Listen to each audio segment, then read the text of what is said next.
এখন আমরা ফিরে আসছি জনন, এই এই চ্যাপ্টারটা আমরা এখন দেখব। ঠিক আছে, তোমরা হয়তো কিছুটা এগিয়েছো, তা সত্ত্বেও দেখে নাও আমাদের সাথে একটু ছোট। অর্থাৎ দেখো কিভাবে জনন কাকে বলে।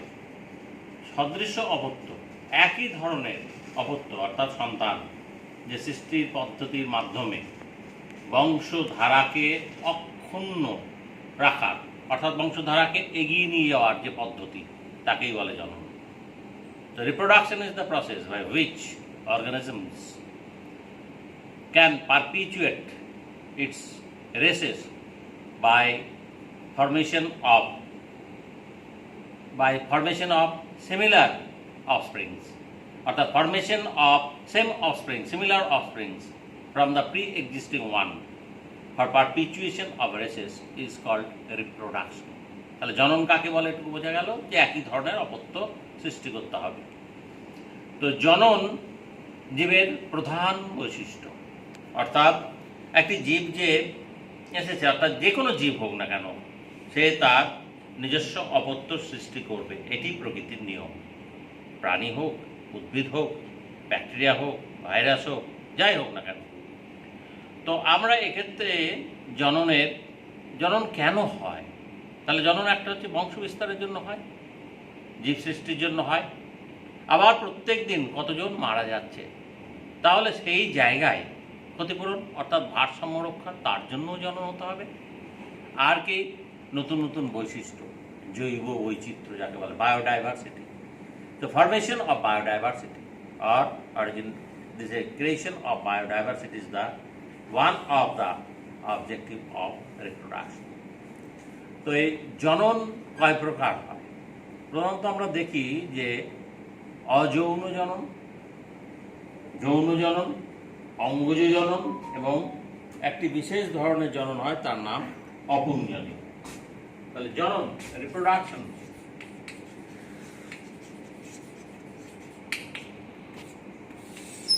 কি কি হতে পারে? একটা হচ্ছে অ্যাসেক্সুয়াল রিপ্রোডাকশন, অযৌন জনন,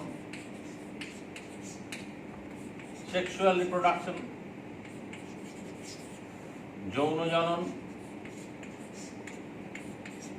ভেজিটেটিভ রিপ্রোডাকশন, অঙ্গজ জনন, আর একটি বিশেষ ধরনের জনন হয়, তার নাম হচ্ছে parthenogenesis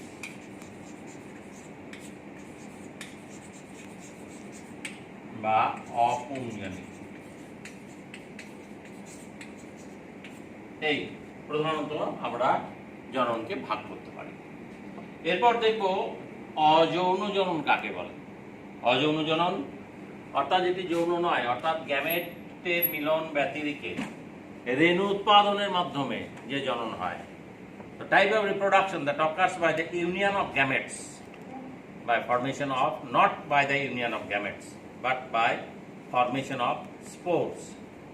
It is called asexual reproduction. Not by the union of gamete. Gametic union doesn't occur.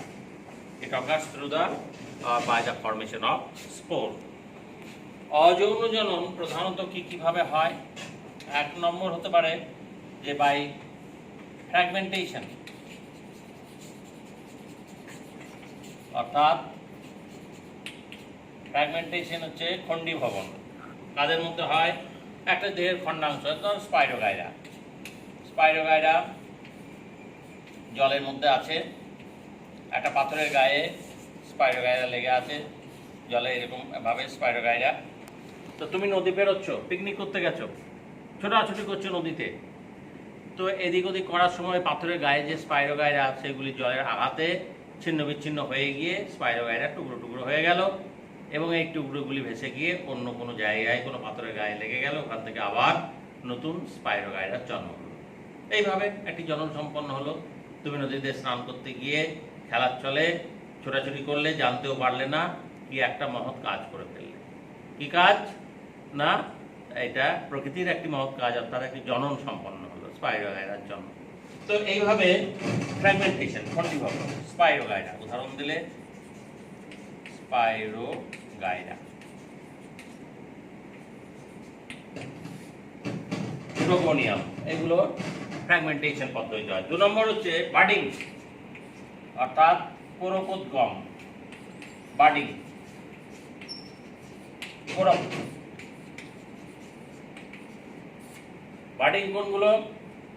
তোমার কপালে আমি ডাস্টার দিয়ে যদি এরকম করে হঠাৎ করে একটা জোরে বাড়ি মারি, একবার মারলাম ডাস্টার দিয়ে, কি হবে? কপালটা এরকম ফুলে যাবে। অর্থাৎ এই যে ফুলে ওঠা অংশ, কোনো কোষ থেকে এরকম একটি যদি ফুলে ওঠে অংশটি, সেই অংশটি বিচ্ছিন্ন হয়ে গিয়ে যদি ওই জনিত্রী দেহের মতো হয়, তখন তাই কি বলবো আমরা? বাডিং। অর্থাৎ দেহের কোনো অংশ ফুলে গিয়ে ওখানে থেকে আবার নতুন অপত্য সৃষ্টি পদ্ধতিকে বলা হয় বাডিং, কোরকোদ্গম। ইস্ট, উদাহরণ কি? ইস্টের পাট, কোরকোদ্গম। 3 নম্বর, যেগুলো রেণু তৈরি হয়। কি রেণু? রেণু দুরকম হয়, অর্থাৎ একটা হচ্ছে সচল রেণু আর একটা হচ্ছে অচল রেণু। তাহলে চলরেণু অর্থাৎ জুস্পোর বা planospore, by formation of spore রেণু তৈরি হয়। Spores are produced within sporangium, রেণু থলিতে স্পোর উৎপন্ন হয়। দুরকম ধরনের স্পোর হয়, একটা হচ্ছে জুস্পোর বা প্ল্যানোস্পোর অর্থাৎ চলরেণু। এগুলোর সিলিয়া বা ফ্ল্যাজেলা থাকে। জুস্পোর বা চলরেণু সিলিয়া বা ফ্ল্যাজেলার সাহায্যে গমন করে, যেমন ক্লামাইডোমোনাস। আর একটা হচ্ছে আপ্লানোস্পোর, আপ্লানোস্পোর অচল রেণু। ছত্রাক, বিভিন্ন ছত্রাকে এই ধরনের রেণু দেখা যায়, যেমন Penicillium, agaricus, mucor.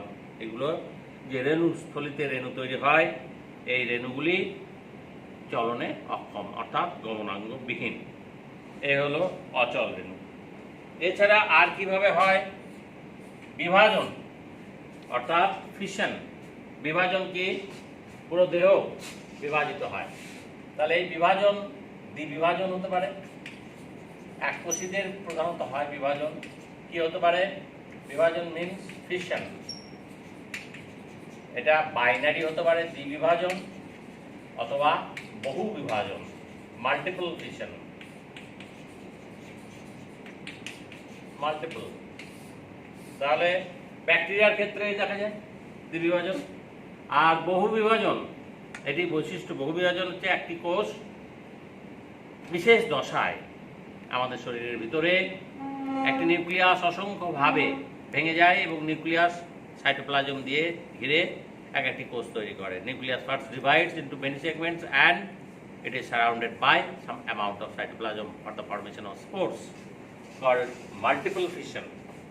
Multiple fission এর মধ্যে তাহলে এরকম অসংখ্য স্পোর বা রেণু তৈরি হয়। এই পদ্ধতিকে বলে স্পোরুলেশন।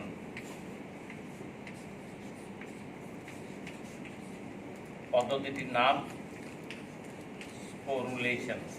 উদাহরণ কোথায় দেখা যায়? যে আমাদের এই বঙ্গভূমিতে, বঙ্গভূমি হচ্ছে খাল বিল জল ডোবায় ভরা, এবং এখানে আগে ইংরেজদের খুব ভয় ছিল যে বঙ্গভূমিতে যেও না, তোমার কি হয়ে যাবে? ম্যালেরিয়া হবে। এই ম্যালেরিয়া সৃষ্টির জন্য যে প্রধান এককোষী জীবটি থাকে তার নাম কি? প্লাজমোডিয়াম ভাইভাক্স। এই প্লাজমোডিয়াম আমাদের শরীরের ভিতরে সাইজন দশায় কি হয়? বহুবার বিভাজিত হয়ে, অর্থাৎ নিজেকে আমি অনেকবার বিভাজিত করব যাতে করে খুব তাড়াতাড়ি অনেক জনের মধ্যে পৌঁছে দিতে পারি, অনেককে কাবু করে দিতে পারি। এই বিভাজন হচ্ছে বহু বিভাজন। তাহলে প্লাজমোডিয়ামের মধ্যে বহু বিভাজন দেখা যায়। এছাড়াও এই যে কোরক বললাম, কোরক হচ্ছে বাইরের ফুলে যাওয়া অংশ। আমাদের ফোড়া হয়, কিছু কিছু ফোড়া কপালে থাকলে দেখা যায় ফোড়া উঠেছে, আবার অনেক ফোড়া উপর থেকে দেখা যায় না, অর্থাৎ হাত দিলে শরীরের বিভিন্ন জায়গায় ভেতরে ফোড়া হয়। এই উপরে যেটা দেখা যায় ফোড়ার মতো অংশ, এটাকে বলা হয় বাড অর্থাৎ কোরক। আর ভেতরের যে ফোড়ার মতো অংশটা থাকে তাকে কি বলা হয়? গেমিউল। কোথায় হয়? এই অন্তর যে কোরক, এটি দেখা যায় স্বাদু জলের স্পঞ্জের মধ্যে দেখা যায়। তাহলে স্বাদু জলের স্পঞ্জে গেমিউল তৈরি হয়। তাহলে গেমিউল তৈরি আর একটি পদ্ধতি, গেমিউল। এর হচ্ছে স্বাদু জলের স্পঞ্জ, এদের মধ্যে গেমিউলের মাধ্যমে হয়। এইভাবে অযৌন জনন ঘটে। এবার অযৌন জননের অসুবিধা কি, অযৌন জননের সুবিধা কি? একটি মাত্র জীব দরকার, একটি জনিত্রী হয়ে গেলেই সেখান থেকে অযৌন জনন হবে। 2 নম্বর, এদের মধ্যে কি হয় না, প্রচুর পরিমাণে হয়, অর্থাৎ অযথা কোনো জিনিস নষ্ট হয় না, অর্থাৎ রেণু প্রচুর পরিমাণে তৈরি হয় এবং ওখান থেকে অপত্য সৃষ্টি হয়, এবং এগুলি প্রধানত উপযুক্ত পরিবেশ পেলেই তবেই নতুন রেণু উৎপন্ন হয়। তাহলে এটা পরিবেশের উপর নির্ভরশীল, এটাই হচ্ছে অসুবিধা। 2 নম্বর অসুবিধা কি, যে এদের মধ্যে কোনো বৈশিষ্ট্য, নতুন কোনো বৈশিষ্ট্য হয় না। New characteristics are not found asexual reproduction is absent. In asexual reproduction characteristic new characteristics are not found, নতুন কোনো বৈশিষ্ট্যের উৎপত্তি ঘটে না।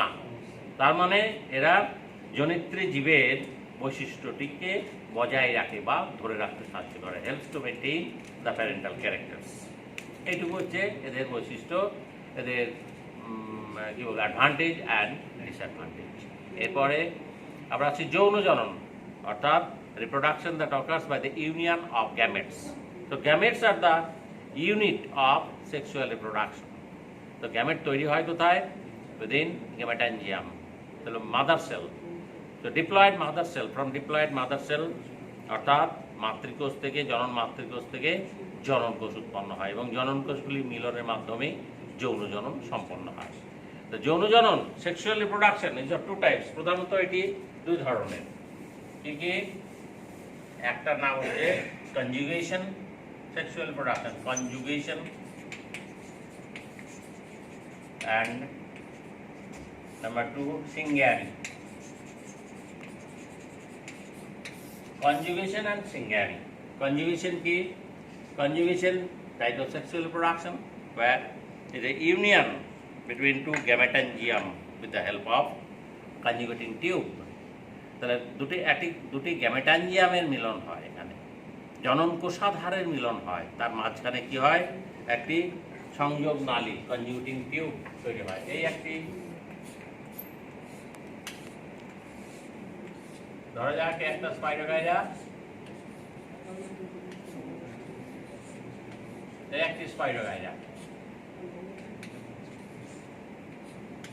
এই স্পাইরোগাইরা দুটি, এই কনজুগেটিং টিউব, অর্থাৎ এইটা কনজুগেটিং টিউব, এর মাধ্যমে এই জনন কোষাধারের নিউক্লিয়াসগুলি মিলিত হয়ে জাইগোস্পোর গঠন করে। জাইগোস্পোর 2H, এই পদ্ধতিকে বলা হয় কনজুগেশন। এটা দেখা যায় উদ্ভিদের মধ্যে স্পাইরোগাইরাতে দেখা যায়, প্রাণীদের মধ্যে প্যারামোসিয়ামে দেখা যায় কনজুগেশন হয়, ব্যাকটেরিয়ার মধ্যেও কনজুগেশন দেখা যায়। তাহলে ব্যাকটেরিয়ার জনন মধ্যেও কনজুগেশন, তাহলে কনজুগেশন ব্যাকটেরিয়াতে দেখা যায়, কনজুগেশন স্পাইরোগাইরাতে দেখা যায়, কনজুগেশন প্যারামোসিয়ামে দেখা যায়। তারপর একটা সিঙ্গামি। সিঙ্গামি হচ্ছে দুটি জনন কোষের মিলন, কোষ এখানে জনন কোষাধার, আর সিঙ্গামি হচ্ছে জনন কোষের মিলন। এই জনন কোষের মিলন 3 রকম হতে পারে। একটা হচ্ছে আইসোগ্যামি, এটা হচ্ছে অ্যানাইসোগ্যামি অর্থাৎ হেটেরোগ্যামি। আইসোগ্যামি হচ্ছে একই ধরনের, আকৃতিগতভাবে একই ধরনের যদি গ্যামেট মিলিত হয় তখন তাকে বলবো আমরা আইসোগ্যামি। যেমন কি ক্ল্যামাইডোমোনাস আইসোগ্যামি। তো এই কতগুলি নিম্ন শ্রেণীর শৈবালের মধ্যে এই আইসোগ্যামি দেখা যায়। অ্যানাইসোগ্যামি যেখানে পুং এবং স্ত্রী জনন কোষ আকার আকৃতিগতভাবে বিভিন্ন হতে পারে, এদের মধ্যে গমনাঙ্গ থাকতেও পারে, নাও থাকতে পারে। গমনাঙ্গ সাধারণত উচ্চ শ্রেণীর উদ্ভিদ এবং প্রাণীদের ক্ষেত্রে দেখা যায় যে পুং জনন কোষ